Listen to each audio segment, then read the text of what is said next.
There we go. Okay, great. Hi, everyone. Thank you so much for joining us for today's pre-match press conference ahead of South Africa's clash against Australia here in Lucknow. Joining us today, we of course do have Quinton de Kock. We will take one question at a time. Who would like to start us off?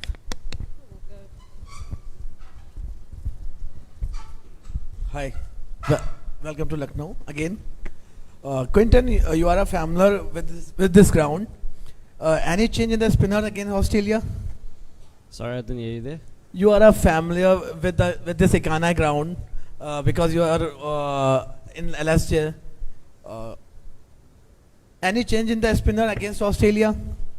Yeah, we're still having a look at the wicket. It's been relayed, so we're still having a chat what we're going to do about it, but we'll see.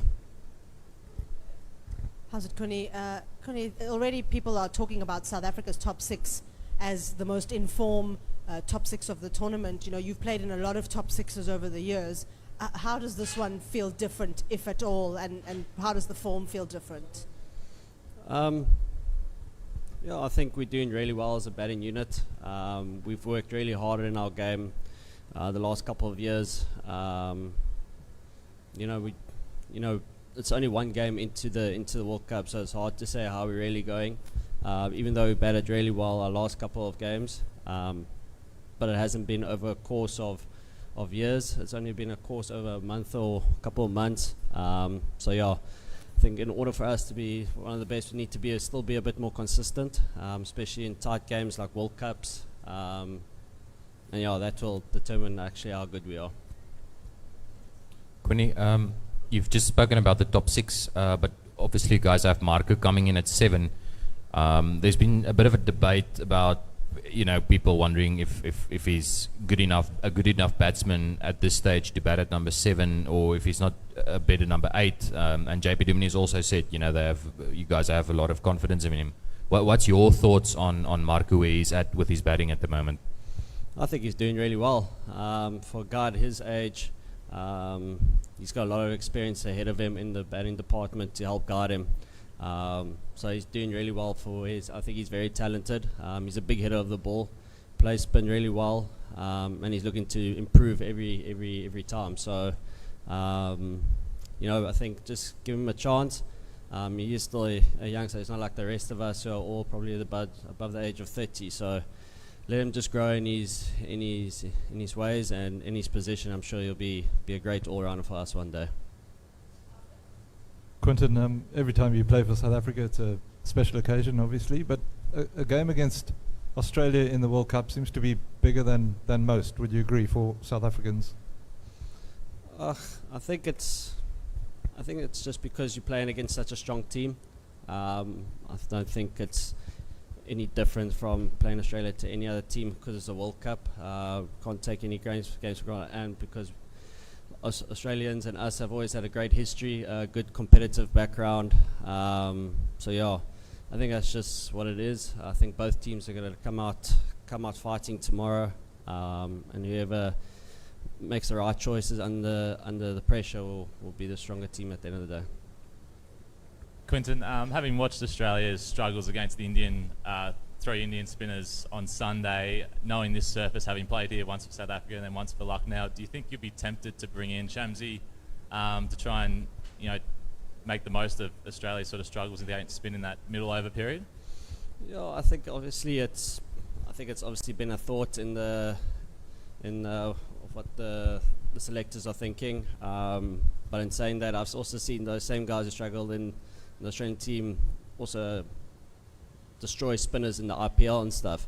I think that was a spinning friendly wicket in Chennai. So I think naturally, most other teams who are not from Sakana could have struggled because obviously the Indians have got really good spin bowling attack. I've played against a lot of these guys like Warner, Smith, Marnus, Maxi. These guys really play spin really well in general. I think it was just that one game. That's the way I see it, especially here in Lucknow. I don't know what wicket we're going to get. I was here during the IPL, and the wickets, we got different varieties of wicket and play one certain way. So it could come out and it could be it could be a seam-friendly wicket opposed to a spin-friendly wicket. So, I mean, I'm pretty sure the thought of process of bringing in the second spinner is in, but we'll see tomorrow. Quinton, just going back to your earlier answer about Australia and South Africa, can you just elaborate a little more about how different the South African rivalry is with Australia, say, compared to your rivalry with England or India or some of these other teams? Well, I'm not too sure. I think it's just a big rivalry. I think it's just international cricket. It's just the way it is. Both teams are strong teams. You know, both got big egos. Both want to beat each other. So I think that's what it just comes down to. You know, whoever comes out, like I said earlier, whoever comes out and makes the best decisions in the bigger pressure situation will probably be the winner at the end of the day. Sorry, if I could just ask one more, Quinton. Just about Australia's bowling attack. I mean, you look at Cummins, Hazelwood, Stark. Maybe in Test cricket, you know, they're up there with the best in the world. But just in one-day cricket, how do you judge that bowling attack? Just the three of them. Adam Zampa, Maxwell, they're saying is a specialist spinner, and a bunch of all-rounders. I think they're a really good bowling attack. I think they're well balanced. You know, obviously you got Stark, who's a left arm, and he swings it a lot up front. Bowls really good Yorkers towards the end. Got a guy like Hazelwood and Pat Cummins who don't really give you bad balls. Got seriously good bouncers, and then you got obviously Cam Green now coming in, who adds more balance to their seam bowling attack. And he also bowls at 140 plus. Then Maxi, I think a lot of guys underrate him. I think he's a really good offie, especially in the white ball format. He keeps it very tight. I think teams underestimate him. I think that's why he does really well, because I think he knows he's a good spinner. I think other guys don't give him the respect he deserves. But that's what I've seen and watched over the years. Quinton, just a step back, how chuffed and emotional were you to actually finally get that elusive World Cup ton in Delhi? And obviously, a good start was imperative for all of you guys, but was it almost like a bonus that three of your guys actually start this tournament with hundreds actually behind your name, you know, just in terms of confidence going forward? Yeah, I think it was big. Wasn't just a World Cup. I think I've been wanting 100 for a while. Just on my personal self, I think it's been a while. I've been getting off to a lot of starts, and then obviously not capitalizing, and just to get one into my name was pretty nice. And the rest of us, I think the rest of the guys have been scoring a lot of big runs anyway. I think just to tick it off in a World Cup and get the campaign started was a big thing for the guys' confidence. Obviously, we know that it's big pressures, yeah. And sometimes you come into a tournament and you're not quite too sure how you're going to go. You know, you're trying to find your feet, and just to come up and first game, some of the guys found their feet. You know, it was really nice. Quinny, since 2016, you guys have played Australia in 20 ODIs and won 15 of them. Why do you think you have had such great success against them? To be honest, I'm not too sure. Not too sure. I think we've just played really good cricket. I've been part of all of those series, and to be honest, I think just a lot of guys have just stepped up at the right time, and we've just been on the right side of it. I'm honestly not too sure, because Australia are a really good cricketing team. They're going to make it really difficult for anybody who plays against them. So yeah, I can't put my thumb on it.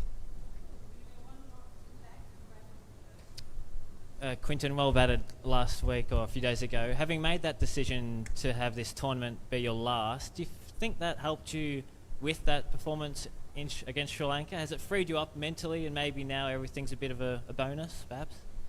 No, not really. I think I'm pretty much the same, whether retired or not retired. It's just a matter of working on one or two things and just going out there and just getting it done. I don't know, it just happened, I guess. Just been working on one or two things now in Australian series, and now here in our preparations, and just to get it done out there, I think just helped. Quinny, just to follow from that, you've obviously announced your decision to retire from this format. But what do you think about the future of one-day cricket? Is it still an interesting format to play, or does it have some challenges? I'm sure still a lot of guys love the format. I'm not going to speak on behalf of everyone. For myself, I've been doing it for a couple of years now. So obviously, I found it quite tiring. It's been a long time for myself, but I'm sure there's still a lot of youngsters coming through the ranks. Guys still at school, growing up, they still would love to play this format, and I highly recommend that they find a way to keep it going, because there's a lot of guys with big ambitions who want this format to carry on going. Which I think they need to find a place and a time for it to happen. Cheers, guys.